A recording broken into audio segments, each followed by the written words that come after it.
It's called Hidden in Plain Sight, Photographing the History of the Black Panthers.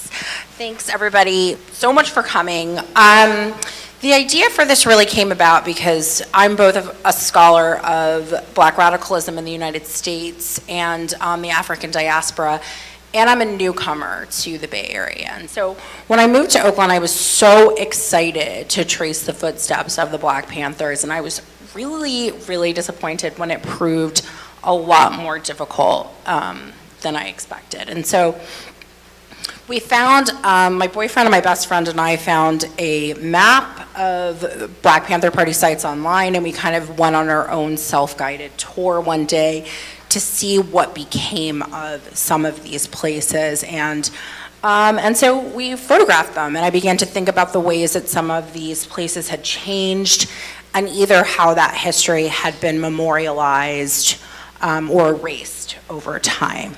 Okay, so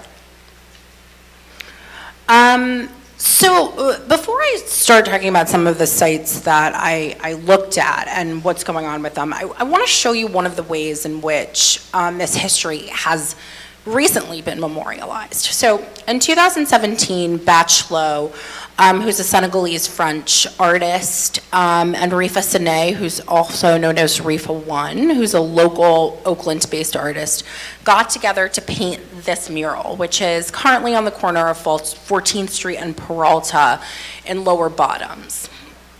So this is one, this is a really truly diasporic collaboration. And I'll talk about this mural a little bit more, but one of the things that you can really see here is that the message to serve the people is really prominently displayed with a very large image of co-founder Huey Newton, who was killed by a drug dealer just around the corner from where this mural currently is. And there are about 3 murals currently in Berkeley and Oakland which memorialize the history of the Black Panther Party. This one is the only one that is painted by Black people with the intention of sending a message to other Black people. And I'll talk about why that's really important later on. So what exactly is hiding in plain sight? So now we'll get into some of the sites that currently still exist and what their history is. So this is technically where it all began. 5700 to 5714 Martin Luther King Jr. Way. In the 1960s, it was known as Grove Street. Martin Luther King Jr. hadn't been assassinated yet, so there was no reason to name it after him. And today, this is the Oakland Senior Center and the Children's Hospital Oakland Research Institute. In 1966, it was the original location of Merritt College. So it was here at Merritt College that Bobby Seale and Huey Newton drafted the Black Panther Party's 10-point program in 1966. So this particular photograph that you see here was taken in the 1970s during widespread student protests against moving the college from the flatlands, where most of its poor and disadvantaged Black and minority student population lived, to the much wider, richer hills. And so Merritt provides one of our very first examples of the intersections between urban planning and development and racial effect. Because what ends up happening is that because Merritt College has moved up into the hills, it makes it impossible for some Black and minority students, some of whom are struggling to pay the bills, to even get there in the first place. And so one of the things that was speculated at the time is because this was such a hotbed of student activism and radicalism, that the city of Oakland and the college actually wanted to neutralize a lot of that activity, and that is one of the reasons that they moved it. Without further research, I can't verify or deny whether that's the truth, but one of the things that I do know is that the net effect was that many students that would have gone to merit ended up not being able to go to college at all. So this brings us to the second Black Panther Party site, which is It's All Good Bakery, which is at 5622 to 5624 Martin Luther King Jr. Way. It's right around the corner from the site of the old Merritt College. So today, it is the purveyor of like the best pecan pie in Oakland, so everybody needs to check it out if you haven't already. But in 1967, so historically it's also very important, in 1967 it became the first office of the Black Panther Party. So notice that all of this is taking place in Oakland, the area of Oakland that lies on the border of Berkeley and Oakland, and that's because this is a historically Black area. Again, this is on Martin Luther King Jr. Way. Back then it was called Grove Street. A little bit of history about this particular picture. On September 10th, 1968, two Black Panther Party two Oakland police officers shot into the Black Panther Party headquarters on Grove Street. There wasn't any particular reason that they gave for doing that, but actually in a turn of events that is rarely seen today, both police officers were arrested and they were discharged from the force. And so I think actually, what's really interesting is that goes to show you that the extent to which the Oakland police were incredibly threatened by the Black Panther Party, but also the extent to which the Panthers had enough influence in Oakland to force the Oakland PD to discharge those officers and to prompt an arrest of those officers. Okay, so now we're back in the present again, because as a whole, what you'll see is that most of the buildings that have a role, some sort of role in the Black Panther Party's history, are still standing physically. But in those spaces, there's very little documentary evidence or signage that they were associated with the Panthers in any way. And that's one of the things that I was expecting when I first came to Oakland, and one of the reasons that I decided to kind of take this tour. And It's All Good Bakery is actually one of the exceptions to this rule. So inside of the bakery, if you go, which you should for the pecan pie, if nothing else, but also for this wall of historic Black newspapers of the Panther Party, and there is signage celebrating the bakery's past history as a field office. And so if you go inside, you can see all of this, and this is very rare. The second site where there's actually signage about the role of the Black Panther Party in Oakland is this sign, which you may have seen and you may have easily missed, on the corner of 55th Street and Market Street in Oakland. So in 1967, in June of 1967, after several children from Santa Fe Elementary School were hit and killed by cars, Black Panther Party activists, along with the Anti-Poverty Center, petitioned the Oakland City Council to install a light at this corner. So Oakland City Council officials basically said, okay, fine, we'll give you your light, but we're not going to give you your light until the end of 1968. So this was completely unacceptable to the Panthers, and so they did several things. One, they kept protesting, and the second thing is that they decided to escort children to school every single day until that light was installed. And it did not take over a year. Within 2 months, the party was able to install this light. So again, we see the power of protest and also the influence of the Panthers in Oakland at that time. Today, that building, the Santa Fe Elementary, is still there actually, but it's no longer open. It's another school that's currently in the building, and it's awaiting its a new location actually. So that kind of concludes our discussion of prominently marked sites. But it serves as a segue into the buildings and spaces in which the Panthers served its mandate, which was to serve the community. So one of the things that the Black Panther Party focused on immensely was protection of the Black family, and children were paramount to that goal. So this is just a photograph of the Black Panther Party, some Black Panther Party children at the community school, which I will actually discuss in a moment. But one of their most famous programs and one of their inaugural community programs was their free breakfast program. So the Oakland Free Breakfast Program was housed at what is now St. Andrew's Baptist Church on West Street and 27th in Oakland. In 1969, when the Panthers founded their free breakfast program, this was known as St. Augustine Episcopal Church.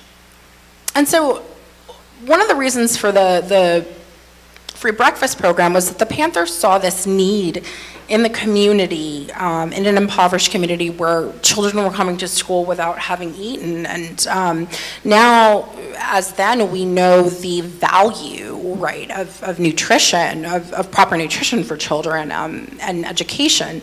And so this became one of the staples of the Black Panther Party's survival programs. And these were essentially how to help the Black community flourish. There was a breakfast program in every Black Panther Party chapter. To establish a chapter, you had to prove that you had the facilities and the manpower to pull this off. And it was actually so successful that this was something that was specifically targeted by the federal government. So the FBI, under J. Edgar Hoover, saw this free breakfast program as very dangerous socialism. And they knew that this was critical to the Black Panther Party's success. It was how they rallied the community. And so one of the reasons that poor and disadvantaged children are eligible for free and reduced breakfasts today is because of this, because the government knew that they needed to step up in order to neutralize, right, the effect of Black Panther Party's free breakfast program. So, as I mentioned, children are a main focus of the Panthers' community protection and revitalization efforts. And so this is a photograph of children at the Black Panther Community School, which was at 6118 14th Street, which is now International Boulevard. The school was established in 1973 and was directed by Erica Huggins, who's now a professor at Merritt College, and Donna Howell. And the mission of the school was to give students an education where they could see themselves in history and to move from more Eurocentric models of education. So today, currently at 6118 International Boulevard, is Men of Valor Academy. Men of Valor is known for its programs to educate, train, and place in jobs ex-convicts, and so I think it's actually very much in line with the mission of the Black Panther Party. But because this academy is associated with a gospel church, it's constantly in need of funding, and so it has these periodic crises where it's always very close to closing. And so I'll speak a little bit more about specific sites around Oakland, but I think in the last 10 minutes or so of this presentation, I'd like to switch to the present now and talk about efforts to remember and memorialize the Panthers today. So here we are back at 14th and Peralta. at the mural that was painted by Sine and Lowe in 2017. And so one of the reasons that Rifa Sine, who is the Oakland-based artist who collaborated on this project, has given for the need to paint this mural now is that the members of the party, both the leaders and the rank and file members, are dying. And with that, their history and their stories are dying with them. And so the urgency to preserve this history is hastened by the pace of development in Oakley and Berkeley. And I will discuss both of these points just in a moment. In addition to the 2017 mural, there's two other murals that currently exist that commemorate the Black Panther Party in Berkeley and Oakland. And I actually really hope for once that I'm wrong about this, because I would love for there actually to be more of these that I've missed. So if anybody has any leads, I would love to be proven wrong on this particular point. It's the only point that I'll ever concede that I will want to be wrong on. But all right, so the first and the oldest is contained in this mural. This is a People's History of Telegraph Avenue, which is on Hayes and Telegraph in Berkeley. It was first painted in 1976, and it was restored and expanded in 1999. This is also one of the few sites for which there is an existing plaque there. But the Black Panther Party is not the focus. As you can see kind of in this, where this,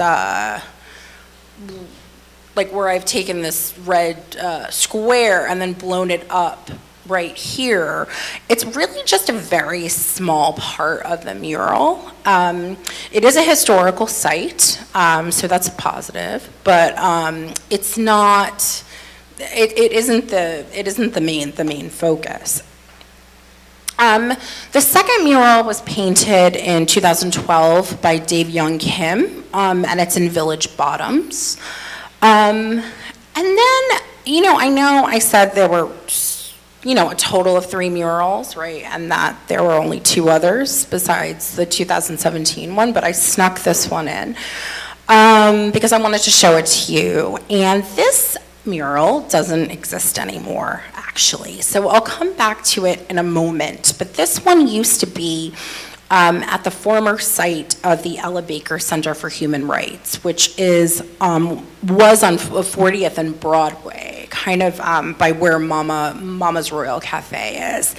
And so looking at the numbers, right, we see the following, right? One has a historical site, is a historical site and has a plaque.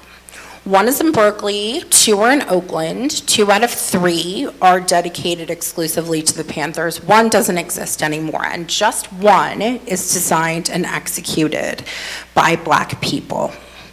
Right, so, and that mural, right, is the 2017 mural, which is, right, so this is like the 3rd or 4th time, right, that I've mentioned that this is the only mural that's, been painted by Black people on behalf of Black people. And so why am I so obsessed with this point, right? And the first reason is because of the pace of development and gentrification of Oakland and Berkeley in general.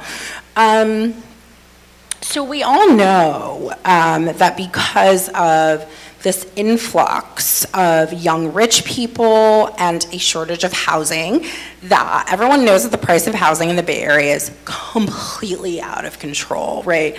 You don't need a nerd night lecture to tell you that your rent's too high. But, right, this is more than actually just a minor annoyance. With gentrification, which I am defining here as the investment in communities that were once disinvested in, where historically Black and poor neighborhoods suddenly become hip, up and coming neighborhoods with housing and amenities targeted to mostly white young buyers. So when gentrification takes hold, Black and minority people often get pushed out and displaced for a number of historic reasons that I'm happy to go over more in the question and answer. But with that displacement, oftentimes their history gets either erased or flattened. And so as I mentioned, the Oakland Flatlands, that area of Oakland around the border of Berkeley and Oakland, what's now kind of Temescal, Bushrod, Uptown Oakland, et cetera. That's an area, that's an example of that. And so I would like to show you guys a couple of contemporary photographs that I think really hammer this point home. So the first one is this mural that I mentioned before that no longer exists. So the Ella Baker Center, which is a center for human rights, which focuses on the rights of the poor and disenfranchised, moved from its current location, from its former location on 40th Street to a new location downtown on Broadway in 2015. I think it was 2015. And this, of course, coincided with a very sharp increase in Temescal's rents and a shift in its racial demographics. So as I mentioned, this mural doesn't exist anymore. And so as this center, the main focus of it is poverty and racial justice and this preservation of a revolutionary history, as this center picked up and moved, the mural left with it. And it's gone because the present community really has made a statement that it no longer sees a need for it. And so this is the second thing I wanted to show you, this absolutely adorable little craftsman house, right? So, and I'm not showing this to you just because I want to show you some real estate porn right now, right? But this was a former Black Panther Party community center, which is currently being renovated as a private home. I was curious about this, and so I checked on Zillow. And in 2011, the house was sold for $298,000. We'll give you a guess as to how much Zillow estimates the house is worth now. What? You know what? It's $938,000, but I bet you that after the renovations are completed, it will be closer to 1.2 million, right? So, I mean, that is just kind of an example of the urgency, right? That the people who are, and this house is in Lower Bottoms. It's right around the corner from the mural. It's right around the corner, actually, from where Huey Newton was murdered. And so you really kind of see the urgency that RIFA 1 is talking about when he's talking about the need to preserve this history. So the second point about, okay, so why is this important? So then as now, there have been tensions, always have been tensions between what communities and community leaders want and what governments want. Oftentimes, community leaders have an idea to commemorate a particular type of history, and that type of history is at odds with an official government story. So one example is the death of a project to create a memorial to the Black Panther Party at DeFremery Park. So this is DeFremery Park, aka Little Bobby Hutton Park in Oakland today. It's at 1651 Adeline Street. This is DeFremery Park in 1968. It was the site of numerous rallies by Black Panther Party members to free Chairman Huey Newton from prison. In 1968, Newton was convicted of manslaughter for the killing of 2 police officers, and the conviction was later overturned because, in part, due to these protests. And this was Defremery Park in the early 1970s. So the survival programs that I mentioned before were combined once a year into a community survival conference. And this took place at Defremery Park. Black Panther Party members always called the park Little Bobby Hutton Park. And it was named after the first recruit to the Black Panther Party, who was killed at the age of 17 in a shootout with the police in 1968.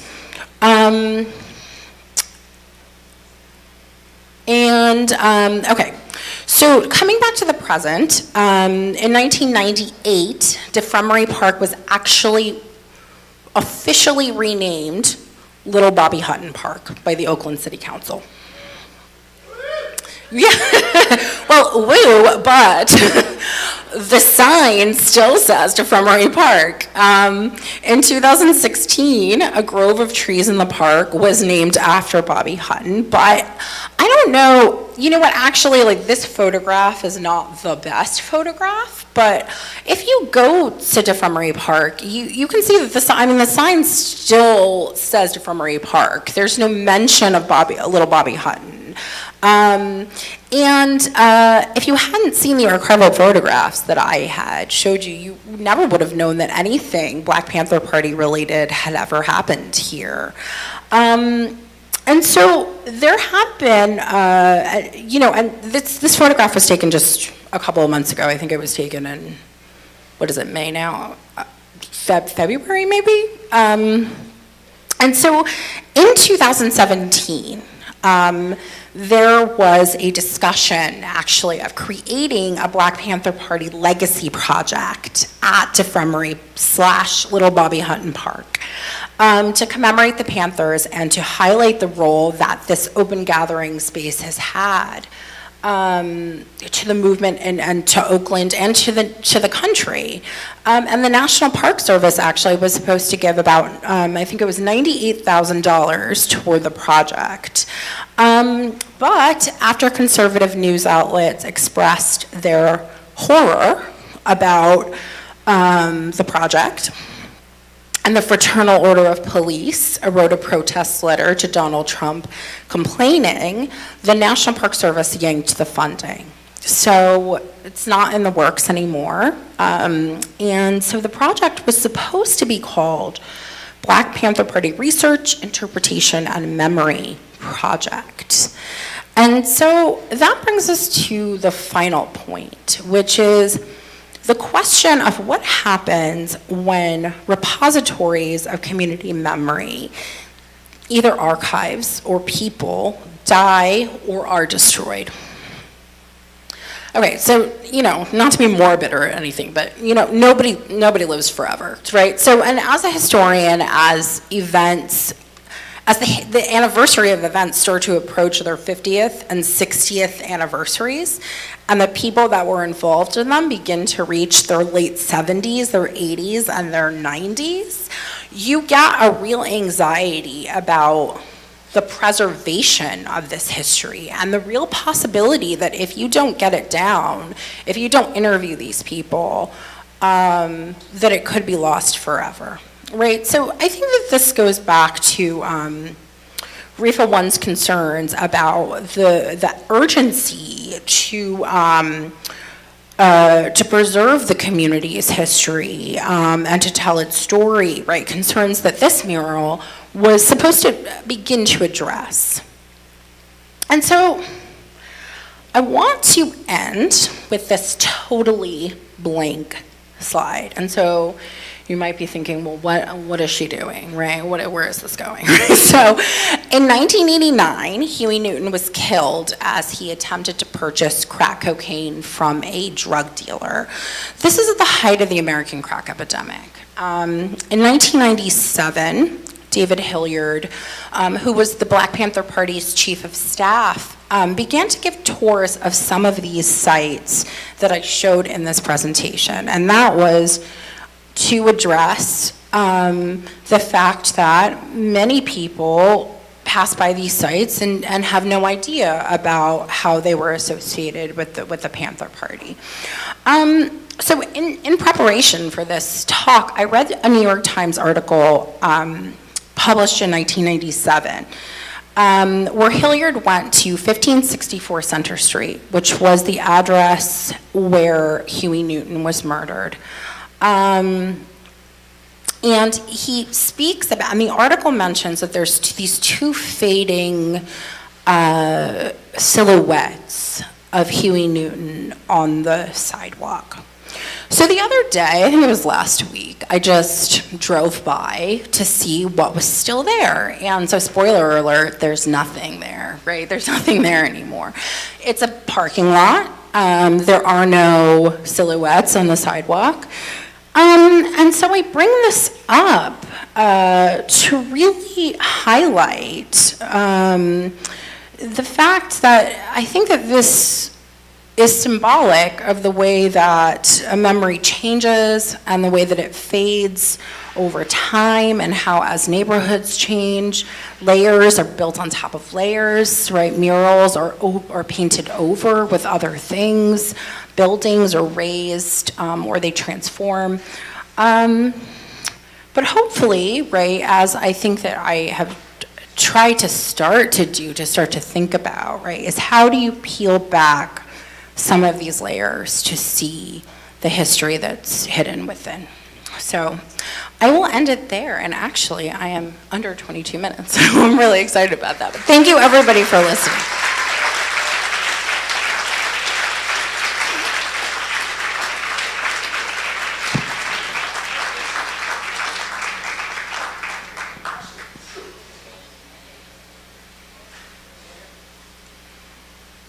Yeah, Question from a semi-informed person. Oh, okay. Represent the fact that I'm semi-informed. It seems to me that maybe part of the problem is that our remembrance of the Black Panther Party has never gone out and underneath, to some extent, Huey Newton. And being so charismatic, so articulate, so handsome, and that he was a big presence in the party itself, but also in our memory as the show. He's also very problematic. Yeah. And a very difficult legacy. And if we started thinking about Black Panther Party, de-emphasizing his role, perhaps emphasizing Elaine Brown, Bobby Seale, other people we mentioned, Right. then maybe that would be a more robust remembrance and positive. Right. Okay, so the question was if part of the problem is the fact that so much of the history focuses on Huey Newton, who is extremely charismatic but also an extremely problematic person. I 100% agree with that statement. I think that that's right. So I think that much of the history of Black radicalism and Black nationalism in the United States often has focused on charismatic male leaders, right? And so one of the things that I did have a young picture of Bobby Seale and Huey Newton, looking very cute, by the way. But I decided to take that out because I didn't want you to be distracted by it. But also, because you're right, this is not about, I think that the focus on charismatic male leadership is a very serious problem. And the part of what has been going on, not only in regard to the Black Panther Party and the history of the Black Panther Party, but the history of Black nationalism, Black radicalism in general, is to flip that script and to say, you know what, one, it's not just about leaders, it's about what rank and file members did, right? They contributed to that history, and they're probably more important, right, than the leaders because they did the actual work. And the second thing is where are the women in this story, right? Women are often represented in this Black Panther Party history as, okay, it was so misogynist and it was so male-dominated, right? And so why would they want to be a part of this? And scholars have begun to talk about, well, what are the reasons that women were in the, and what did they do, right? How did they contribute to it? And so I think that there, I mean, I think you're absolutely right, and thankfully some of that work is being done now. So I hope that that's gonna. We have Robin Spencer here. Yeah, right. Yeah, and Robin Spencer is amazing, right? So. Hi. Thank you for illuminating some of these hidden gems. And personally, if I was a resident of Oakland University, I would petition it. There was a resident for at least the Chicago town, so something I'm walking by and took notice of. But my question, and I guess a three-part question now, is also basic. One, is it black owned still to this day? Like a bicycle carnival, and how good is it? And how good is what? Oh, well, I mentioned the pecan pie like 3 times in this presentation, so it's very delicious. It is still black owned, and is it affordable? Is anything in the East Bay affordable? I guess it's, yeah, maybe it's something like that. It's like the pecan pie is like $3 or $4 or something like that. So yeah, it's affordable.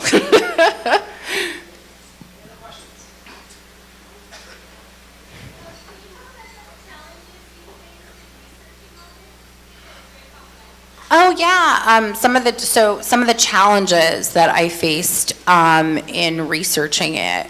So with this, I mean, I think that the main challenges were kind of digging up the list of of sites, and then driving to the sites and kind of comparing archival photographs of those sites with, because there are some websites which I may have included in the list of resources, which kind of compile these things together in several cities. But again, it's, David Hilliard used to do these tours. He's now in his 90s, I think, right? So he's not doing them anymore. And one of the things, right, really is that like there just isn't a central, I mean, it was actually very difficult to find that list of sites. Okay, we had to like really do a lot of digging and then kind of figure out what the best route was, how to take these photographs, right? And then I couldn't actually find archival photographs of some of the sites, which was unfortunate. And so I think that like part of it is that like with regard to a lot of this history, and this is true of Black radical history in general, the archives are like scattered, right? And so when I did my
Also, Marin County, apparently the highest concentration of hot tubs. Supposedly. We have been in drought in California historically at least a third of the time. Now this year makes it hard to believe because it will never stop raining apparently this year. But before this, we never thought it would start again. And our state keeps growing. So more people are going to need more water, same amount of water. The other thing that they're going to need more of, Californians apparently drink more wine per person than pretty much anywhere else. We have really good wine around this area as well. So approximately 880,000 acres of grapes in California for wine. Of those, we've got a lot of that comes into production, 90% of the American wine population for California. And a typical vineyard, they run all different sizes. They have all different kind of water stuff. But if you look at it, they're doing 12.5 gallons per minute per acre for all those wines. So this begs a question. If they're going to be redoing our pipelines, could they not put ones directly for wine to our houses?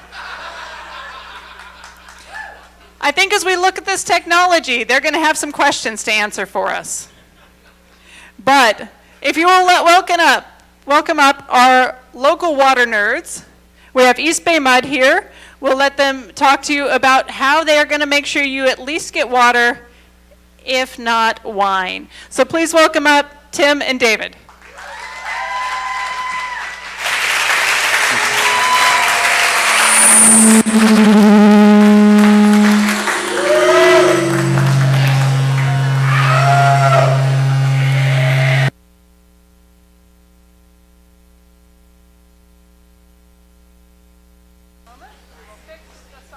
Hello? I think it's good. All right, you good? You good? All right. Then we are going to call that one bad and take you away from being Madonna. All right. No Madonna for you. Good evening, nerds.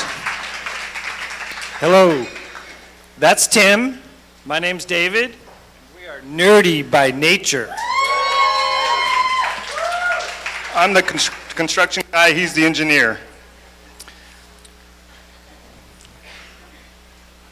So, you know, this all starts with water, okay? It starts with water, it ends with water. Our water comes from the McKellamie watershed. You can see the snow mountains up there on the right.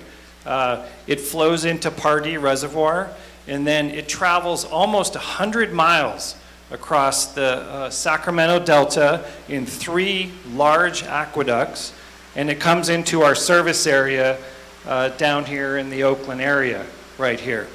Once that water comes into our service area, it's treated, so it meets all the right standards, water quality standards. We actually beat those standards all the time. It gets pumped up into our reservoirs in the hills, so it's a good thing that we have hills. And then once it gets into those reservoirs, it flows into our pipelines to your homes. 4,200 miles of pipeline that we have in our service area. Just to give you a sense for 4,200 miles, that's basically from here to Boston and back to Chicago is the length of pipelines that we have within our service area. So it starts with water in the mountains, it ends up in our pipelines, and it ends up right here at the tap.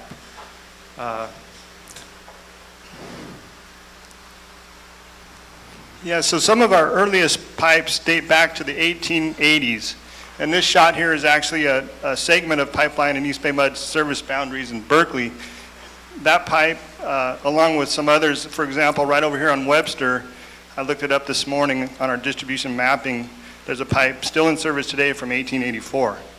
So we have a number of old pipelines still in service. You know, looking at this shot, you know, using picks and shovels, hand-dug excavations, there was no consideration for safety for the workers, like the surcharge load of all that soil sitting on the side could potentially cave in. And with that, the materials that were used back in the 1880s, have certainly changed over the last 140 years. And that's what we're here to talk to you about this evening, is the advancements in pipeline materials and processes. So over the course of the 20th century, we built up the system.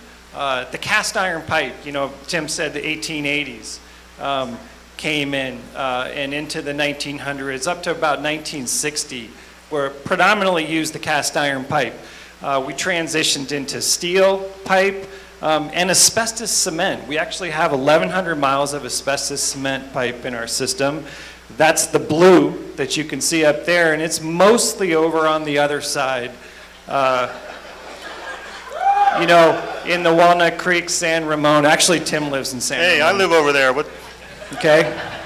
And as you can see here, the center of the universe right now, right down Oracle Arena, where our Warriors are going to have at least 2 more games in the NBA Finals. They actually have a 1965 12-inch steel pipe that feeds Oracle Arena.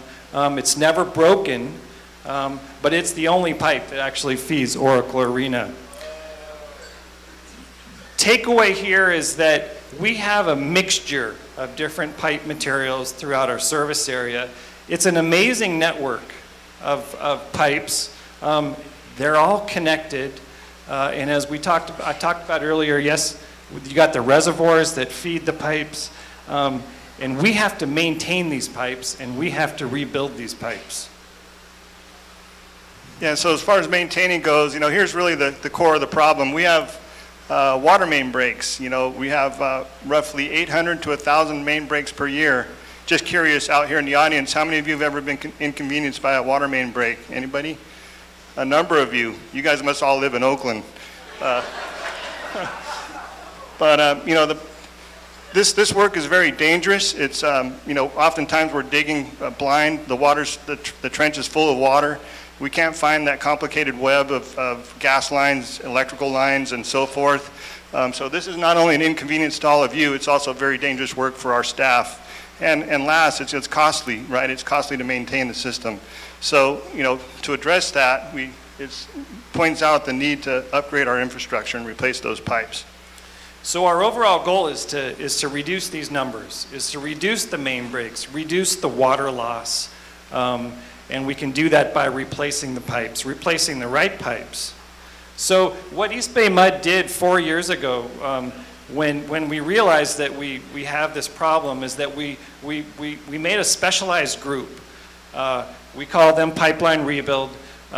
We put them, they were within the organization, but this group was kind of like a think tank, where we could brainstorm, we could pilot, we could try new things, we could fail, and that's okay. We wanted to learn, and in creating this program, we wanted to figure out the best way to ramp up our replacement rates. We knew we could just throw all the money at it, all the staff at it, but we wanted to do this in a wise manner. We wanted to do it in a thoughtful manner. So we created this program where we've investigated lots of different areas to gain efficiencies, to lower our costs, to do things sustainably, and to ramp up in a wise fashion for our customers. We call it the Pipeline Rebuild Initiative. When you're driving around, you'll see a construction sign that says Pipeline Rebuild. That's us doing the work in the streets. So we're going to transition the presentation and talk next about, number one over there is, which pipes do we select to replace and how do we do that? And then secondly, we want to talk about advancements in materials. I pointed out earlier the aging cast iron pipes. There's been a lot of advancements in the recent past with new seismic resistant materials we'll talk about. And then last, there's also some trenchless alternatives where we can bypass, traditional open cut methods and actually, do the work trenchless. And we'll talk more and explain that in a few coming slides.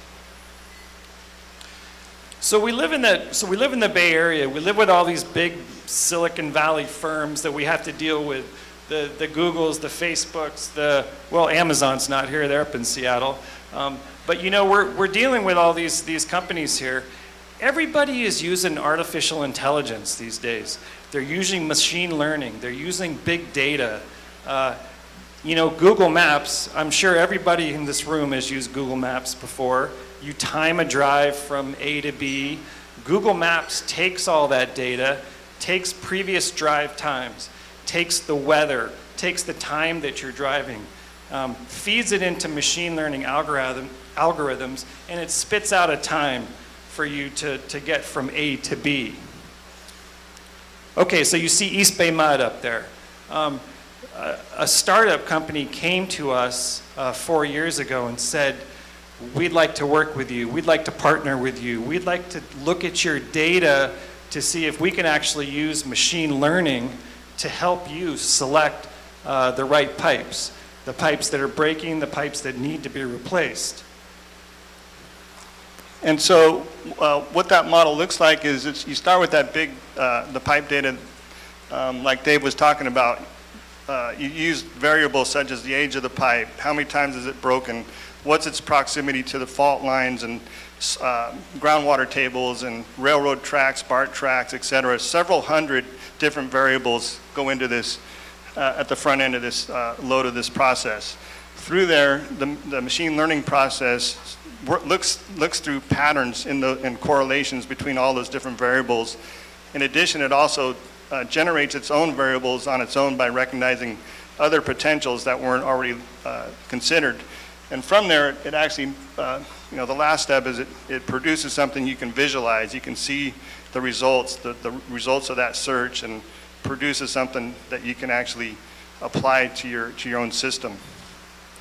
So this is an example of a map. So like I said, we have 4,200 miles of pipe.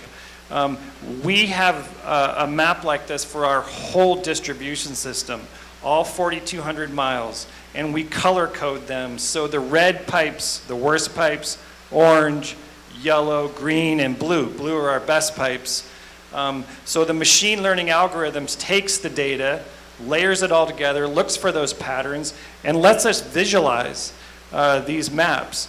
We then go in and we select the projects that need to be replaced. So we'll dive in here and we'll get the red and the orange. We might not get that blue right there because we don't need to. We don't need to spend our ratepayer money replacing pipes that we don't need to be replaced. However, every once in a while, you might get a situation right here where you get a pipe in between the red and the orange that makes sense in terms of community impacts to replace. Anyway, we use our machine learning algorithm to help us select the pipes. So we're on the cutting edge there in terms of pipe replacement. And one thing to point out there, you know, simply age alone doesn't necessarily equate to a bad pipe. There's pipes that I mentioned earlier in the 1880s and so forth. Materials kind of changed over time, so there was better materials during different eras, and so the results of that previous slide don't necessarily mean it was just an old pipe. So, you know, back to the machine learning, we provided all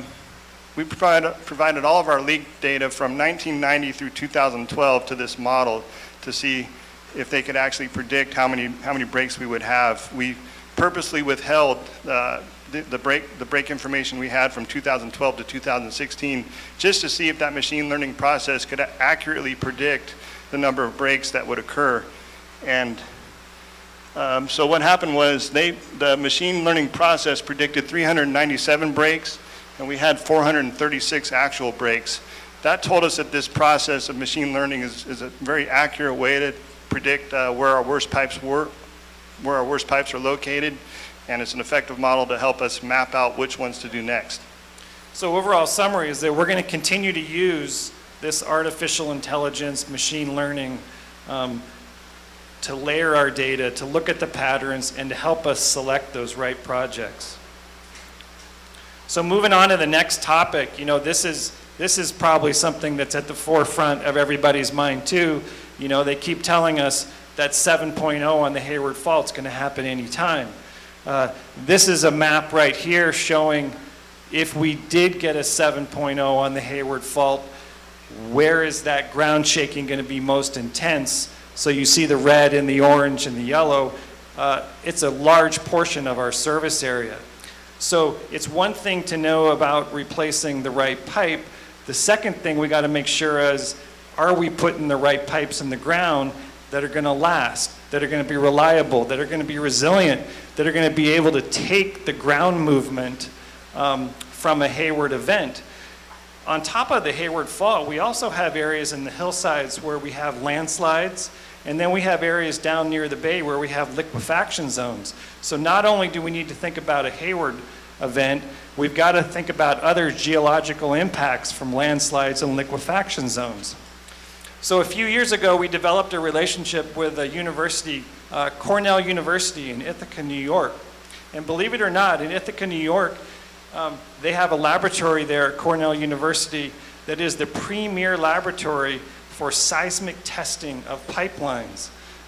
This picture down there at the right is of Cornell University. The blue line that follows along there, it actually follows the trace of a pipeline.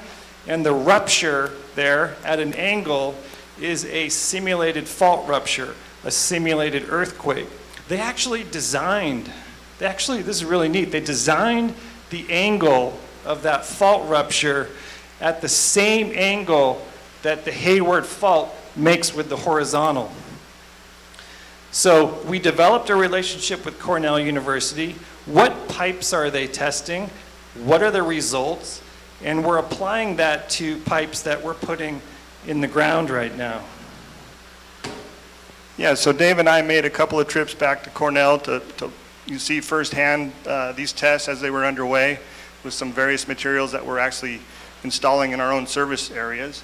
And at the Cornell lab, they do 4 basic sets of tests, regardless of the type of material that they're testing. It could be ductile iron, PVC, steel, etc. They do a compression test where they just push the pipes together. They do a tension test where they're pulling them apart.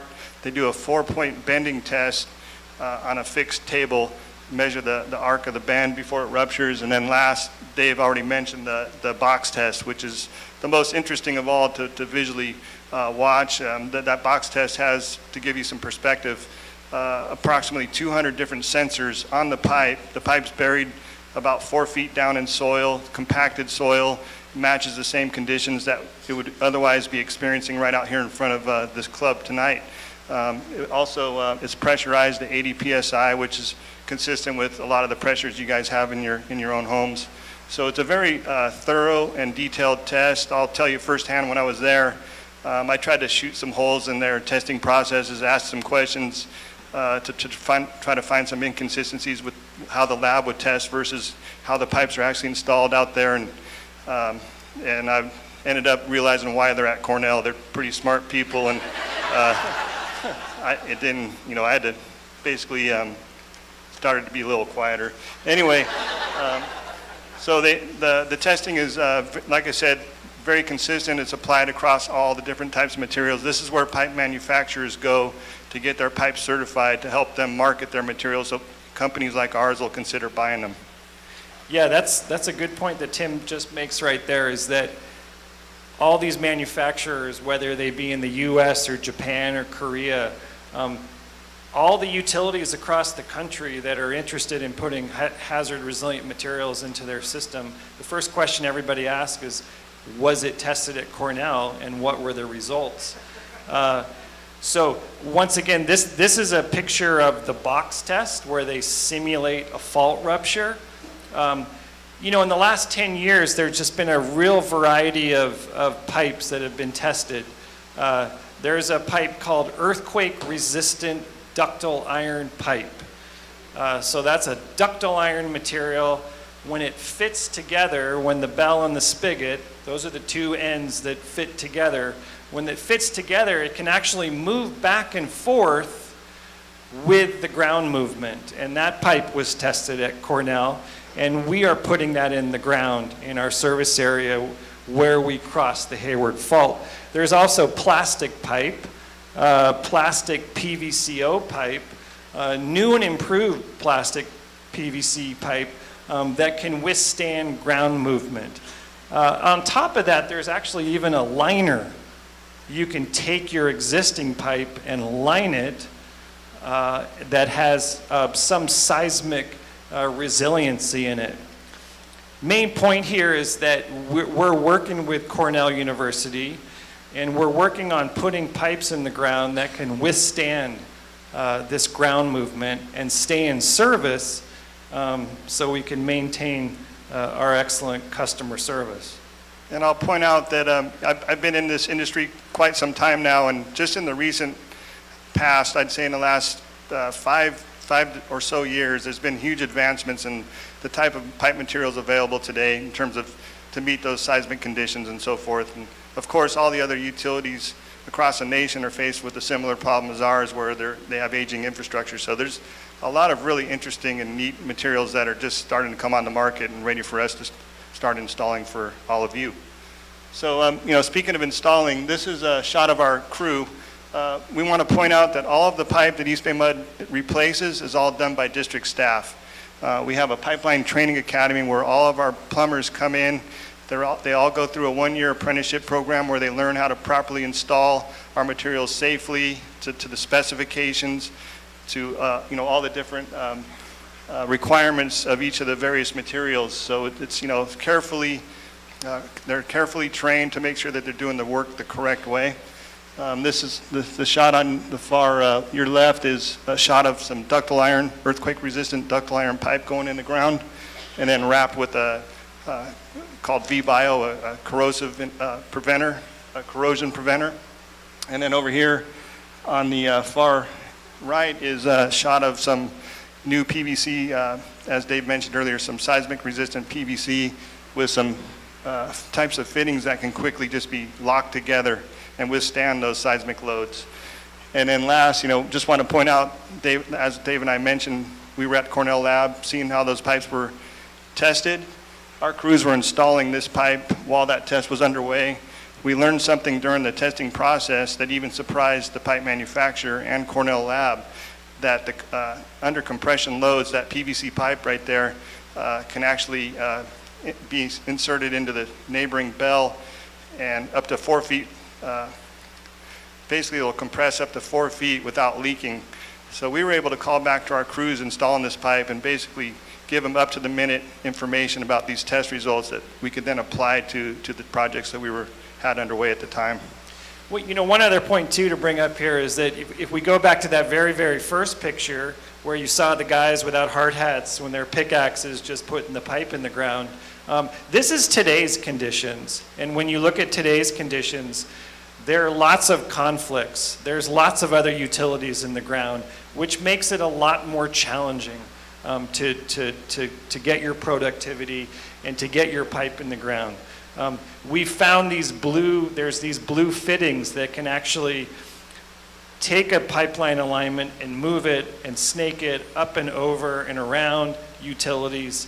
And so we're looking for efficiencies in construction because of the utility congestion in the street. Yeah, I guess just to expand a little more, this example here typically would have to be done in steel, with all steel pipe. It would require a welder to come out. Our crews would basically be idle while that piece was being specially fabricated. It would take about 6 to 8 hours to make that and then have it installed. With these new state-of-the-art materials, it takes 2 of our crew members about an hour to pop those things together and move on and keep the job progressing. So let's say you don't want to deal with that utility congestion. You don't want to dig up the whole street and have to deal with the utility conflicts. There's trenchless renewal. And I spoke about this earlier with the pipe, the lining mechanism. It's actually called aqua pipe. There's a picture of it on the right there. That's what it looks like when it's actually inside the old pipe.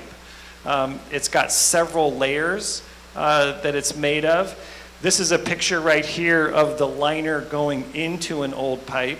And when the liner goes into the old pipe, after it's done, they will fill it up with hot water to make it form to the shape of the old pipe. And there is resin inside 2 layers of the liner that permeates the outer layer and then bonds, it sticks to your old pipe. It's a nice method because you don't have to dig up the whole street. You're basically making a pipe with inside of a pipe. And the last really cool thing about this is that they have a robotic device that goes in at the very end of the renewal process and drills out every customer service. So you have a house on the street with a pipe that's lined. There's a little robotic device that gets inside there and will drill a hole into your service. And that's what that picture down there at the right shows. Yeah, so we did 4 different projects using this technology, equaling about 2.5 miles of pipe.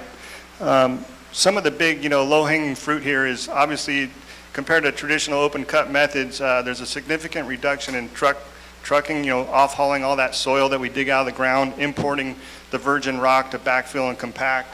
We've eliminated, by using this type of process, it cuts all that out. You guys know how much traffic congestion we have. We have a number of trucks that take hours to make a turnaround time just to bring the material back and forth from the job. That's all eliminated under this kind of process, or it's greatly reduced. And then also, just a simple duration of the project. When we do a traditional open cut project where we saw cut the roadway, we peel up the asphalt, we dig the trench, put the pipe in, compared to this method where we just have to dig basically small pits every roughly 500 feet and pull the liner from pit to pit, there's a significant reduction in how much we have to open up in the roadway to make this type of work happen.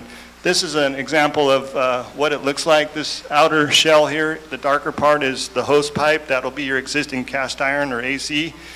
And then the white part here, that's the liner. You can see a small fold in the liner right there. That's actually a perfect fit for the liner. They do want to see a small, fold, if you will.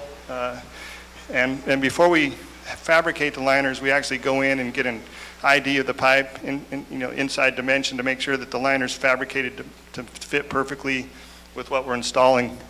And then last, this is a shot of what that service reinstatement Dave was talking about looks like. We found during the 4 pilot projects that we did that we had a less than 5% failure rate with the robot drilling those out. So that robot was very accurate, able to drill out the proper location of those service reinstatements. We didn't have to, our traditional open cut process requires us to dig up every tap and reconnect each house, one by one. With this process, they run a robot inside the pipe and can systematically drill out each one as it works its way down the street. And to close the loop on the Cornell collaboration that we're doing, we actually dug up 3 20-foot sections of old cast iron pipe, some 1930 cast iron pipe from Oakland. We shipped it back to Cornell University, and they've lined it with this aqua pipe, and now they're going to test it in their laboratory to see what kind of performance it can give us under seismic loading conditions. So where have we been and where are we headed? In 1995 up to 2010, the blue columns right here are how much pipe we put in the ground. So just think about this. Just think that we have about 4,000 miles of pipe. We were hovering a little bit shy of 10 miles. That's assuming then that your pipes are going to. That's a 400 replacement cycle for your pipes, and our pipes are not lasting 400 years. So we realized this was a problem in East Bay Mud. We realized we needed to ramp up. We need to reduce main breaks. So we've brought that number up. This year, we've already topped 16 miles of replacements. We might even get 17 at the end of the fiscal year. And where we're projected to head in the next 4 to 5 years is to bring that up into the mid-20s. So by 2023, 24, we should be at about 22 and a half, 23 miles of replacements. All at the same time, we are tracking our main breaks. So the red line there is our main breaks. As Tim said earlier, we're anywhere between 700 and 1,000. We need to see that number come down. And that's our goal there in terms of pipe replacement. So in closing, we just want you to know that we're obviously there's a big need to replace and upgrade our water system. We want you to know that we're doing it safely. We're doing it efficiently, cost-effective way. We're using the best possible materials. And the end goal here is to provide all of you with safe and reliable water service for you guys so that you can count on us to make sure your taps, your showers, you're able to brush your teeth and have drinking water. That's really the end goal. And we have a lot of work ahead of us, and we talked about the fact that our own crews are out there replacing pipe. I would just encourage everybody out here, if you do see a crew working in your street and you're curious, go ask them some questions. What are they doing? What are they putting in the ground? Our crews are really open to meeting with you, talking with you, and helping you with your questions. Yeah, you can bake them cookies, but don't give them any beer.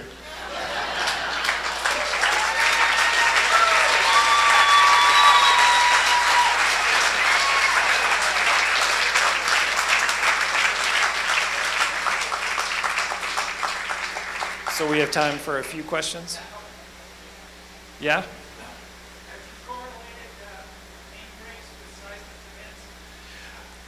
Yeah, I mean, have we correlated main breaks with seismic events?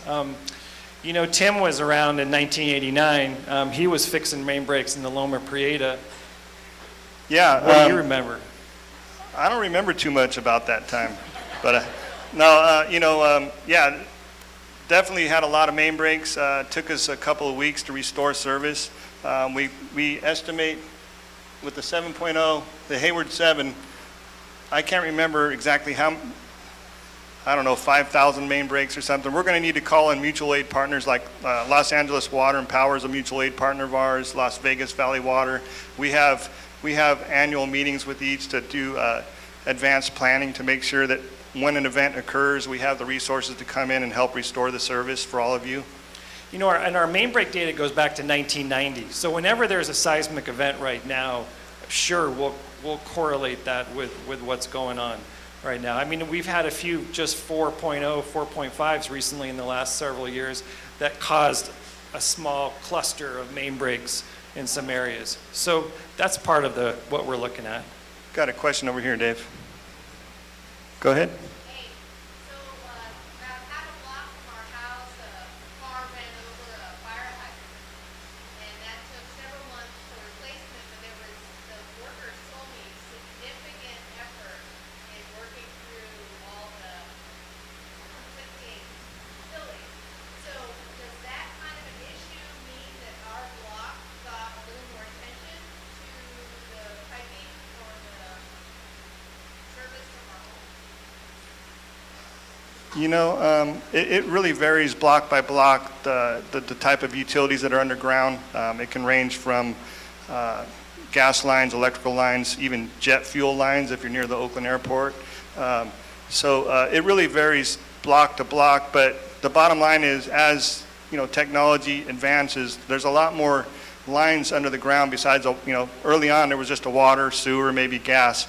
Now you have communication lines, fiber optic, you have telephone, cable, etc. These roadways are getting jam-packed with all kinds of utilities and really makes it difficult to do a traditional open cut and find an alignment that's not already taken up by some other utility. One more? Yeah?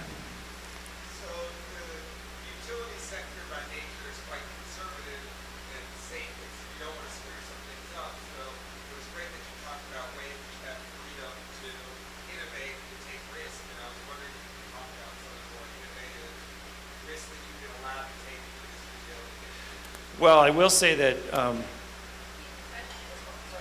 Repeat the question, Dave? so, you know, when we do pilot things, when we do take risks, I mean, the water quality and the safety is so important. So how are we balancing that? Is that really your question? You know, we have strict standards where all these materials, what these materials need to meet before we put them in the ground. There's numbers of standards and tests that things have to go through in order for us to approve them. So we will say no to a large number of things just because they're not there yet. So we do pay very close attention to specific standards that innovative materials need to meet in order to get into our service area.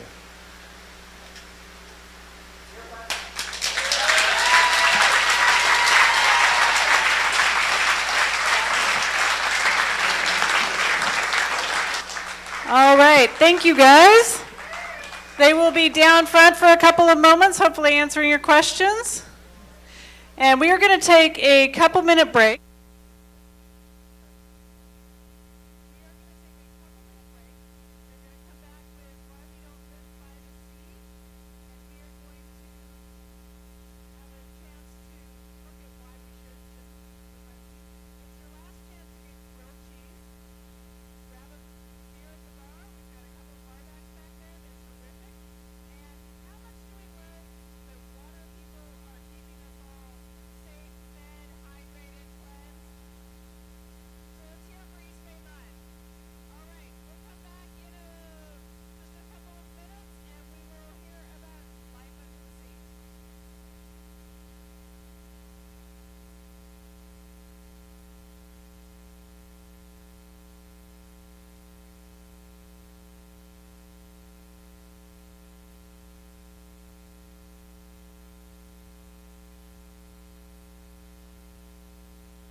You can help us get out of, excuse me, I have a cold. One of the ways you can help us get out of the Facebook cartel is by texting Oakland to 345-345. That will get you on our email event list, 2 emails a month, and you don't have to check Facebook. We like that as well.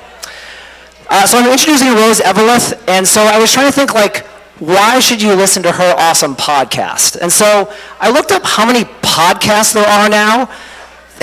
There are 700,000 different podcasts.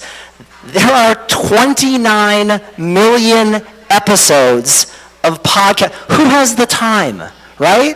And so, we really like to pick out stuff that is great and is really like groundbreaking in what it does. And like Nerd Night has not really steered you wrong on that. I mean, we had the Bay come and speak. Like that's a good local deep dive newscast.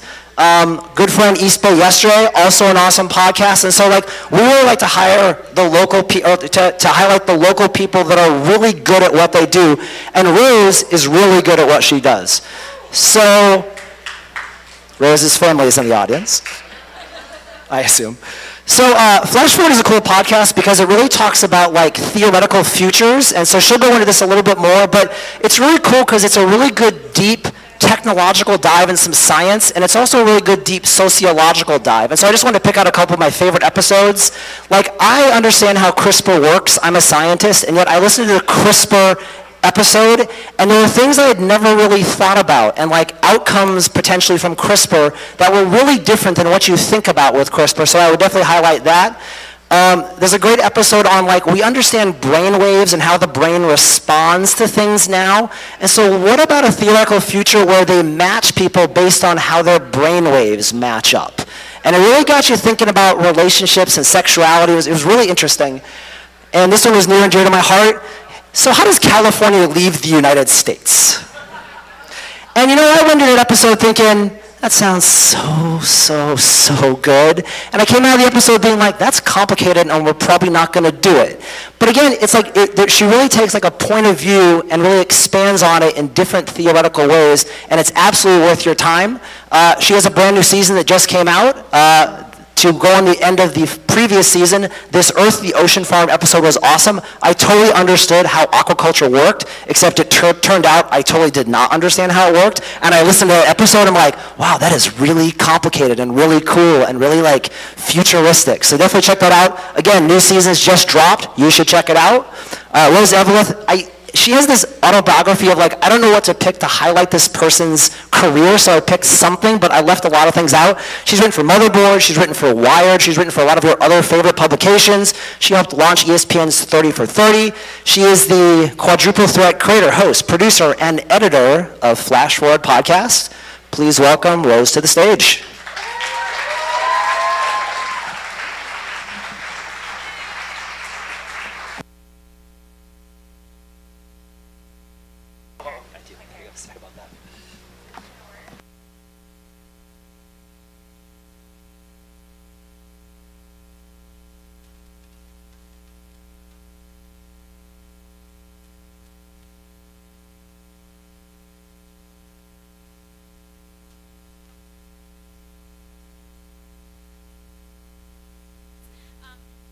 And also it's Memorial Day weekend, so I'm really appreciative that you're all here. I make Flash Forward. It is about possible futures, and today I want to talk to you about a possible future that is very near and dear to my heart. Why don't we live underwater? So growing up, I thought I would be the Jane Goodall of the ocean. I was very interested in animal science. Once I learned that you could scuba dive, I was like, yeah, I want to do that. When I was 10, I asked for scuba certification. Turns out you're not allowed to get scuba certified when you're 10.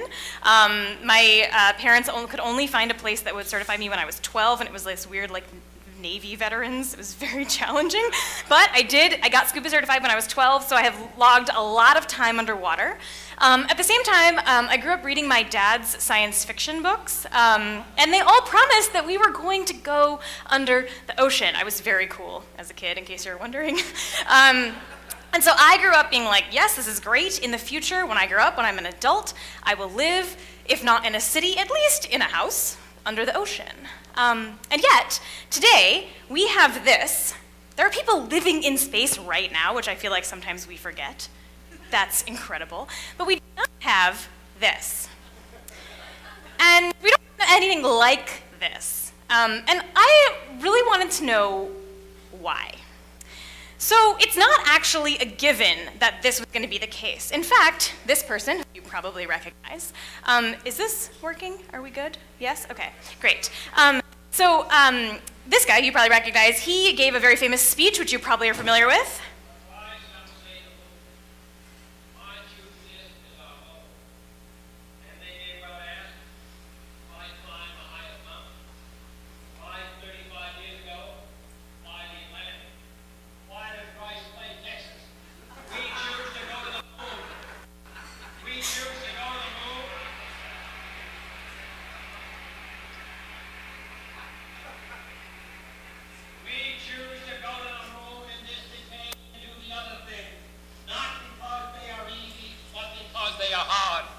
So this is a very famous speech, right? It's the moonshot speech. What you might not know is that a month before JFK gave that speech, he actually asked Congress to allocate $2 billion to underwater research. He wanted to go both to space and to the bottom of the ocean. And a couple years later, he gave a lot of speeches about the ocean that none of you, I'm sure, have ever heard. But a couple of years later, he gave this speech. Our goal is to investigate the world ocean, its boundaries, its processes. To a surprising extent, the sea has remained a mystery. 10,000 fleets still sweep over it in vain. We know less at the ocean of our feet where we came from than we do of the sky above our head. It is time to change this, to use to the full our powerful new instruments of oceanic exploration, to drive back the frontiers of the unknown in the waters which encircle our globe. So JFK wanted us to do both, and in fact, we began doing both. As the space program began, so did a program called Sea Lab. Some of you may be familiar with this cartoon. And the first big question of going to the deep ocean is the same, in fact, as the first big question of going to space. Can human bodies do it? Right? We did not know at the time whether or not it was possible for humans to live underwater without just dying or exploding or doing all these other things that are possible. And the person who is, The person who is responsible for figuring this out, this is actually an actual scuba diver currently, a person who works at an oil pipeline. This is from a couple of years ago. But the person who was responsible for figuring out whether this was possible is this guy. So, this is, I don't have my little notes here, but so this guy, whose name I'm completely forgetting, which is very embarrassing because I rehearsed this like 10 times, a doctor in North Carolina. He joined the Navy and he got really obsessed with scuba diving. He thought this was very cool and he wanted to know, is it possible for us to stay underwater for a long time? So how many of you are familiar with scuba diving, have scuba dove, scuba divin? Great, I can't see any of you anyway. Doesn't matter. This is a dive table, and if you are not familiar, it doesn't matter, the details here don't matter, but basically there are two main problems when you want to go underwater. The first one is that water is very heavy, and that means that there's a lot of pressure underneath the ocean. So the deeper you go, the more water there is above you, the higher the pressure is, and that has all sorts of impacts on the body, and the main one is that it compresses everything, including the air bubbles and the gases that you are breathing. So when you go down under the water, all of the little air bubbles that you're breathing out of your tank get smaller, and as you go up, they get bigger as the pressure releases. Which is why if you go up too quickly, you basically become like a can of soda that's been shaken and then opened. Very bad. You do not want this to happen. And this is why some of these dive tables sort of recommend certain decompression stops and all that. We won't get into the details. The other thing that can happen is that at certain pressures, certain gases become different. They impact the body differently. So nitrogen, for example, gives you something called nitrogen narcosis at a certain depth, which basically makes you feel like you are drunk. This person is illustrating this by pretending to drink out of a bottle that he found on the ground. And it impacts different people in different ways, just like alcohol. And so certain people are very much impacted by nitrogen narcosis, and some people take a lot. But it does impact the way that the human body experiences certain gases in the ocean. So there was this idea, like, okay, is it possible for us to actually live underwater? We know we can go down, we know we can come back up. But can we actually live underwater without something really bad happening? And to figure this out, he got $35,000 in 1964, which even then was not that much money compared to the space program, but it was something, and he created this thing called Sealab 1. Now this was literally just scrap metal that he put together. It's not very complicated, not very fancy, but he did convince them to let him put this in the ocean off the coast of, anybody? Bermuda. So about 200 feet off the coast of Bermuda, beautiful, very warm, excellent. Here is Sealab 1 being lowered down into the water. The key thing to know is that at 200 feet, you can't just breathe regular oxygen or regular mixture of oxygen and nitrogen, regular air that we would breathe. So if you are a scuba diver, you've probably breathed compressed air. That's literally just air that they've compressed into a cylinder. Those guys could not breathe what we would normally breathe in a regular scuba diving trip. They actually couldn't even breathe nitrox, which is another kind of gas you can breathe. At the depths that they were going to, at 200 feet, they had to breathe helium. This will become important in a second. So, just like the space program, which has this very incredible moment. Tranquility Base here. The Eagle has landed. Very, very famous moment, right, when they've landed on the moon. There is actually an equivalent piece of audio that you can hear from Sealab. Now, this audio comes from a guy named Ben Hellwarth who wrote a book about Sealab, which I highly recommend, and he actually sort of unearthed this audio. So pretty much no one has heard this unless you've either listened to Flash Forward, which I recommend, obviously, or you have been to one of Ben's talks. So you are very lucky, you're gonna get to hear this. And this is what it sounded like when Lester Anderson, the first guy to get to Sealab, got there and radioed back to the surface.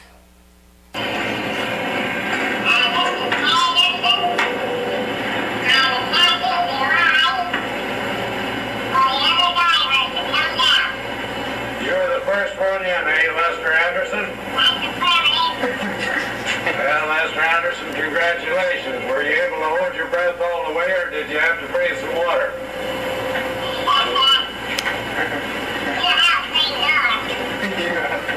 That was a pretty good swim, wasn't it?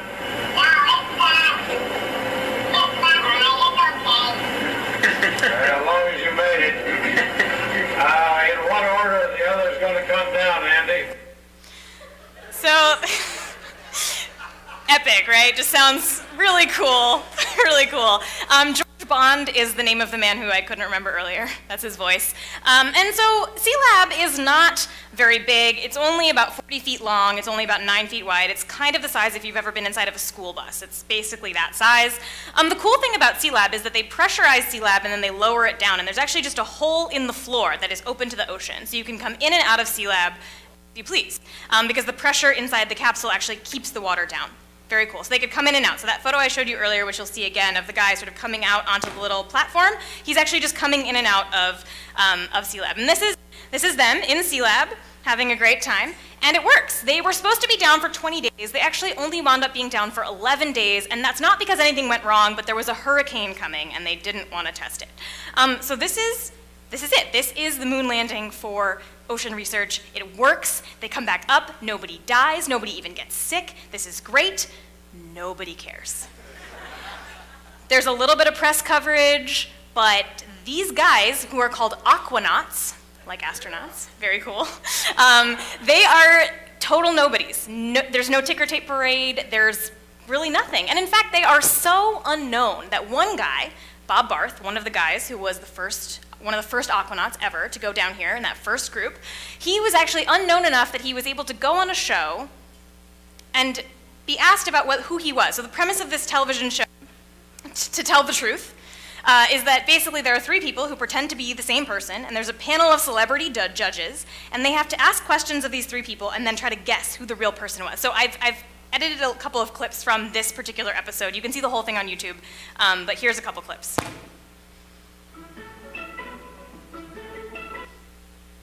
Number 3, when you got out of this, how did you feel? Well, you mean we come back up to the surface? Yeah. There was no real ill effect from it, just like an ordinary death. Number 2, if you had claustrophobia, what happened? Could you get out? Yes, but not to the surface. Not to the, how did you get out eventually? We were brought up and we were decompressed about 81 feet up in a decompression tank. Number 3, how long did the decompression process take? Well, there was about 26, 27 hours, which was done under the water, and then we decompressed on the deck of the barge for... Thank you. Number 1, when you left the ship, you know, your big capsule, how did you get out with all the water coming in? Well, the cabin pressure inside the sea lab was pressurized and it kept the water out. Thank you. Number 3, did you have windows in your steel capsule so that you could look out and see the fish? Yes, we did. And number 1...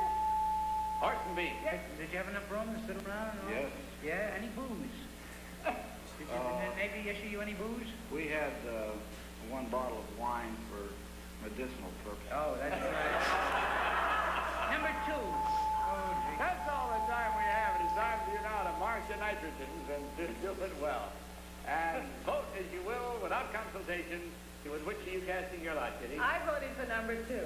Because my feeling is that this sea lab was very small, and there were 4 gentlemen in there, and I believe that they had to be small gentlemen. And number 2 was the smallest of the 3. So I voted for number 2. All right, you're casting this, in other words. Very well, there we have it with the votes all in and the minds clearly made up. Let's see now which one of these gentlemen is, in truth, the astronaut who existed for some time beneath the surface of the deep. Will the real Bob Barth please stand up?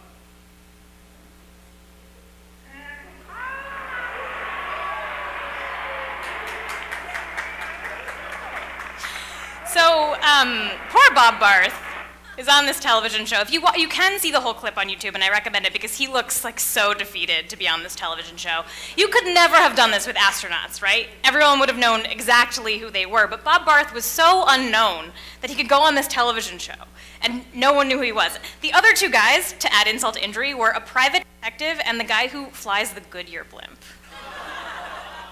I know, it's really sad. But it was a success enough that they got more money and they made Sealab 2. So Sealab 2, obviously slightly more involved, slightly more complicated, a little bit bigger, a little bit fancier. And they Sealab 2 off the coast of, anybody? Alaina. San Diego.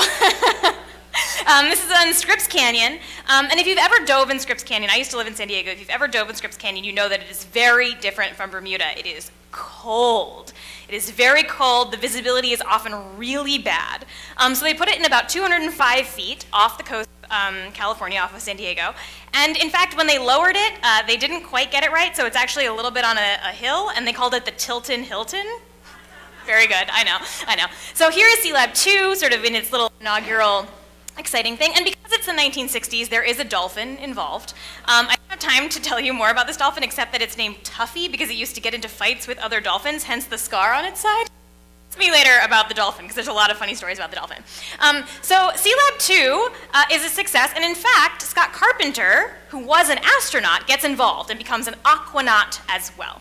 And he winds up, yes, very exciting, he winds up spending 30 days down in Sealab 2, which is very exciting. No one has ever spent that much time down at depth.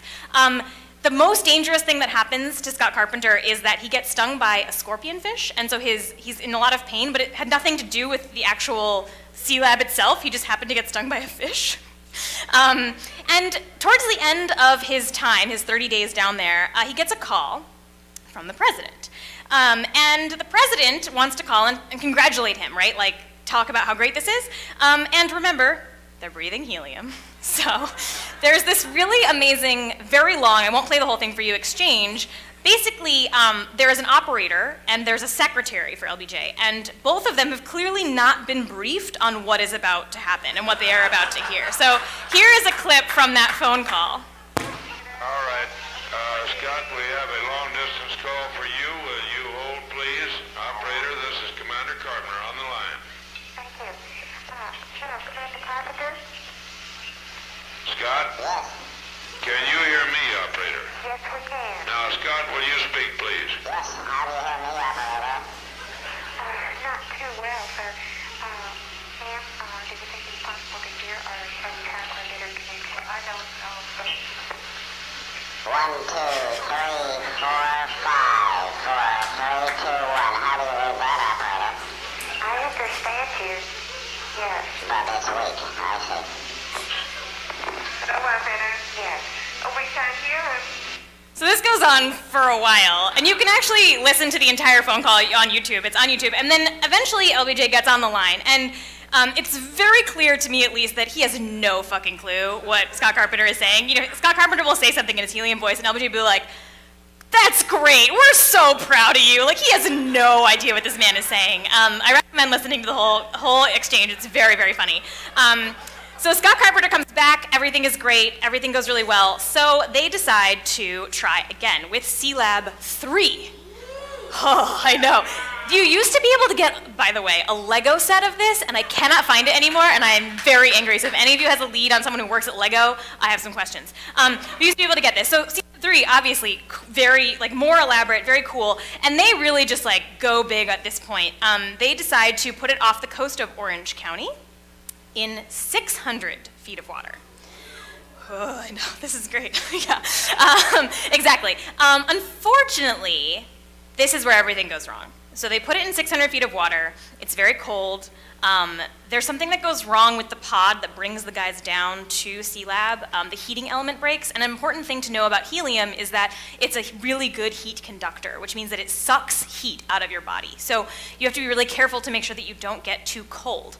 So by the time they get down to 600 feet to where C-Lab 3 is, they are freezing cold. They get out, they go to C-Lab 3, the hatch to open it up to get in is stuck, they cannot get it open, they go back to the pod, then they get word that C-Lab 3 is leaking, 2 of them come back out of the pod, try to go to C-Lab 3, all hell breaks loose, and one of them, this guy named Barry Cannon, dies. This is the first death that C-Lab experiences. Death at 600 feet can happen for a huge number of reasons, and there was a really complicated inquest into what happened here. Everyone sort of assumed that, you know, like with the space program, they would look into the death and then they would sort of continue, right? People died in the space program too. That's not what happened. What happened was that the C-Lab program ended. It sort of faded away. People about it. In fact, they didn't even save C-Lab 3. They brought it up to the surface and they cut it up for scrap metal. So you can't even see it now. And the program was just over. And the people who worked on it were not expecting this, right? They thought that just like with the space program, there would be, right, an inquest, there would be sort of an investigation, and then they would sort of get back to the job. And again, that's just not what happened. So here's Ben Hellwarth, who I mentioned, who wrote this book about C-Lab, which again, I totally recommend, talking sort of about that contrast. I mean, you can imagine if when 3 astronauts died in the launch pad fire, just a couple of years before this C-Lab accident I'm describing, if NASA had said, you know what, 3 guys just died in a launch pad fire, this is entirely too dangerous, we're shutting this whole thing down and we're not going to the moon, and sorry about that. But that would have caused a considerable public outcry. But that's what happened with C-Lab, and many of you probably had never even heard of C-Lab before, right? This is a thing that fades away into obscurity. And I had a lot of questions about this. I mean, like, why? Why did this happen? Why did the C-Lab program not get the same kind of support that the space program did? And there are a couple of obvious reasons, right? There was no sea race, like there was a space race. This is Sputnik, right? The US was not competing with Russia to go to the bottom of the ocean. And, you know, obviously, satellite imagery has a lot of military applications that are not really the same in bathymetric imagery. You just don't have that same kind of thing. It was also harder to go to the bottom of the ocean. So this is Scott Carpenter, who you heard about before. Scott Carpenter was an astronaut, became an aquanaut, and he said repeatedly that it was much more dangerous and much more difficult, everything that he did with the C-Lab program, than anything he did with the space program. It's actually probably harder to establish something at the bottom of the ocean than it is to go to space. Obviously, another reason was that these aquanauts were not famous. You know, if the astronauts had sort of faded in, they wouldn't have faded into obscurity because they were celebrities, right? Everyone knew who they were. Bob Barth was on a television show being confused with a private investigator and the driver of the blimp, the Goodyear blimp. Nobody cared. People just didn't connect to this mission the way they connected to space. And I've thought a lot about why that is over the course of reporting this and also sort of thinking about this just because I want to live at the bottom of the ocean, you guys. Thought about this a lot, and if you will allow me to get slightly galaxy brain, here's my theory. Thank you. It's the 1960s. A lot of people in the United States have not ever seen the ocean, but everybody can look up and look at the sky and be like, I wonder what that would be like to be out there, right? The ocean is only accessible to a certain percent of the world. We don't all have access to being able to go out on a boat and look down and wonder what's down there, right? And that was particularly true in the 60s. There are still people today. I used to teach kids, and there were kids that had never seen the ocean. I would take them to the ocean for the first time, and they would just be like, what? It just keeps going forever. And not everyone has that experience, but pretty much everybody has the experience of being beneath the night sky and wondering what it would be like for us to go out there. And I think that's a huge piece of this. So today, when we think about the kinds of things that people are spending money on, like billionaires, who would rather spend money on things like this than like helping the world in any way, they decide to go to the moon. They don't decide to go to the bottom of the ocean, with one exception. James Cameron has a submarine. But he's not building anything on the bottom of the ocean, whereas all these billionaires are talking about colonizing space, and I think colonizing is the key word there. And all that said, I have wanted to live in the ocean pretty much my whole life. And yet, the more I learn about it and the more I think about it, the more I wonder if maybe that's actually kind of a bad idea. Not because it's not safe, but because humans kind of have a track record of like fucking everything up everywhere we go. And so one of the other people I talked to for this episode is Kim Sandler, and she said this when I talked to her about sort of the ways that the laws exist. So she studies, among other things, the ways that people are mining stuff in the deep ocean. So there's actually a lot of valuable stuff down there that we might start mining, and there are a lot of questions about the ethics of that and how that might work and the environmental impact. But she said this about the way the law of the sea might actually interact with my dream of living underwater. There's provisions in the law of the sea that talk about the introduction of alien or new species that might be harmful to the marine environment. And in reality, I think introducing a permanent habitation of human species into the deep sea might, in and of itself, be kind of this introduction of an invasive alien species to the marine environment, which potentially could be argued against based on some of these provisions about protecting the marine environment. Now, introducing humans themselves would be bringing in a new alien species, even if that's not the original intention of what they were writing. So there are studies, yes. So there are studies that just came out recently that show that there is plastic debris in even the deepest ocean shrimp. We are touching almost every possible space on the planet, and we're about to bring all of our microbes and all of our trash out into outer space as well. And so maybe, even though I would love to live underwater, maybe it's better for us to leave the ocean to the creatures there and not live down there. And that's all I have for you.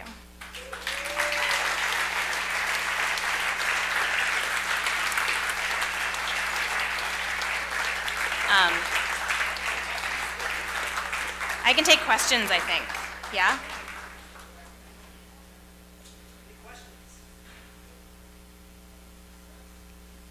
Yeah. By helium, did you mean a mixture of oxygen and helium? Is that what it is? It's primarily helium. There's a little bit, but it's a primarily helium mixture, yeah. The question was, it only helium? It is a mixture of other gases, not just oxygen and helium. It's a complex mixture, but it's mostly helium. Other questions? Yeah. About your theory of why people want to go to space, have you looked at the 1950s campaign of Walt Disney and Werner von Braun? I mean, there was no kind of equivalent for enticing people into the ocean, right? Yeah, I think that's true. Although, like I said, there's all that science fiction. So the question is, like, there were campaigns from Disney sort of enticing people. There was a lot of science fiction about going to the bottom of the ocean. I mean, the Tom Hardy series had like 9 different books of their like million books, which I don't actually recommend. Don't revisit them. They're very racist. But there was a lot of science fiction about going to the bottom of the ocean. It wasn't quite as nicely packaged as Disney, right? I mean, what is? But yeah, I think that it's true. There was more of, I think, a public imagination around it because of some of these sort of artsy campaigns, for sure. Yeah? You said you had some funny stories about the dolphin? The dolphin. Great. Tuffy the dolphin. Tuffy the dolphin was sort of a reject from dolphin training school that was given to the Sea Lab program. Tuffy is named because he was tough and he would get into fights with other dolphins. He has scars all over the side of his body. The point of the dolphin, why did they have a dolphin, was because actually, dolphins have no problem moving up and down 200, 300, 400 feet, no problem. And so the idea was, could Tuffy bring materials down to Sea Lab, bring them back up? The other thing that Tuffy was in theory trained to do was if a Sea Lab diver got lost or confused, whether that's because it was really bad visibility or because of things like the ways that the gases can interact with your brain and make you kind of confused, Tuffy would go retrieve them and bring them back to Sea Lab. None of this really worked because Sea Lab was extremely loud, especially in the frequencies that dolphins can hear. And so Tuffy would get close to Sea Lab and then just panic and freak out and run away and then eventually come back. So Tuffy was sort of a failure in general. Yeah.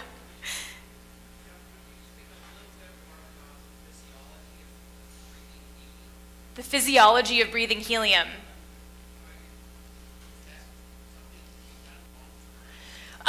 So is that something, can you breathe helium long term? I don't know at this point what the research looks like in terms of how long you can breathe helium. I believe that the longest they've done sort of these sorts of saturation dives, which is what we're describing here, is around 35 to 40 days. Saturation diving is at work right now. There is someone saturation diving right now on oil rigs. So the way that people go down on oil rigs, they will spend days down there working, and that is sort of the reason that those people can do that is because of the work that Sea Lab did. That only exists because of this work, and there are tons of people who do that. It's very dangerous still. It is not, as long as you follow the safety protocols, it is not risky in and of itself to breathe that gas for that long. The real risk is that if your hose gets disconnected or if you wind up disoriented, et cetera, et cetera. But in terms of actually the physiology of breathing that sort of helium mixture, I could be wrong about this. I don't know the exact most recent research, but I know at Sea Lab and with their work, and at least up until the 90s, it was about 35 to 40 days. Yeah.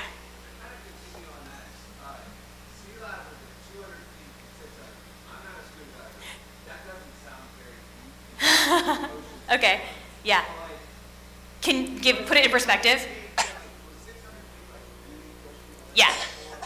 Yeah. So the question is, 200 feet, 600 feet don't sound that deep. How deep is it really? How much are we pushing the limits? Okay. So the average scuba diver who gets sort of commercially scuba dived with PADI or NAUI or whatever those are, you're generally certified to 100 feet. You are not really supposed to go below 100 feet. People do, you can go, the dive table I showed it to about 140, and that's really kind of the upper limit you want to do if you are just sort of regular recreational scuba diving. Once you want to go past that, you need extra certification. And it's not just that they were just going down to that depth, they were staying down there for 10, 20, 30 days. 600 feet is very, very deep. You should not try that unless you are Navy certified. There's very extensive certifications that you should go through for a variety of reasons. So the average scuba diver who you might see on vacation in Hawaii or whatever is probably going to 80, 90 feet for most of those dives.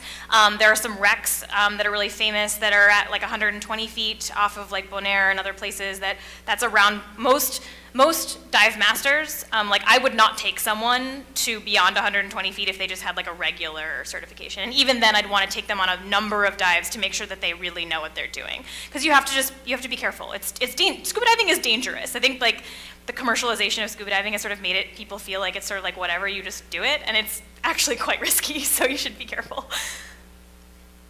I think we have maybe one more, yeah.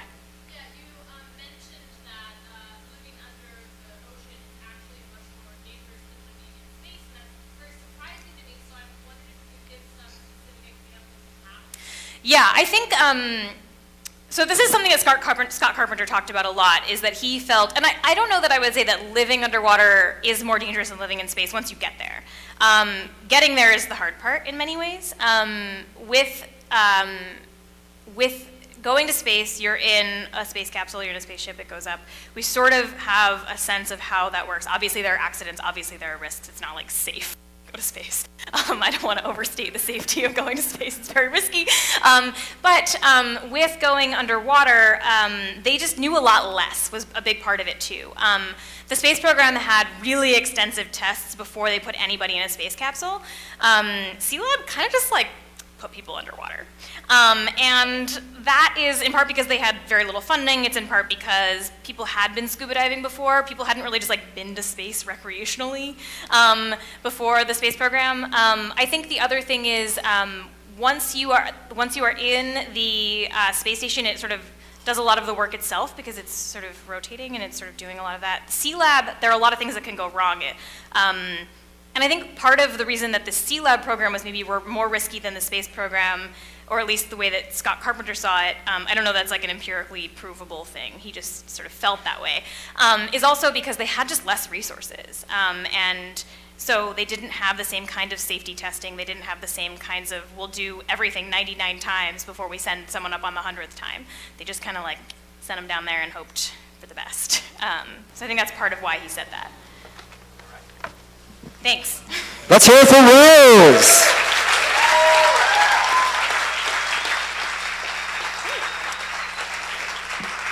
Thank you for the gigantic Nerd Night crowd tonight. We really do appreciate it. Again, we do the show last Monday of every month. If you want to be one of these speakers, come talk to me, Scott, or Rick, or Anne-Marie, and we can get you on stage with what you're passionate about.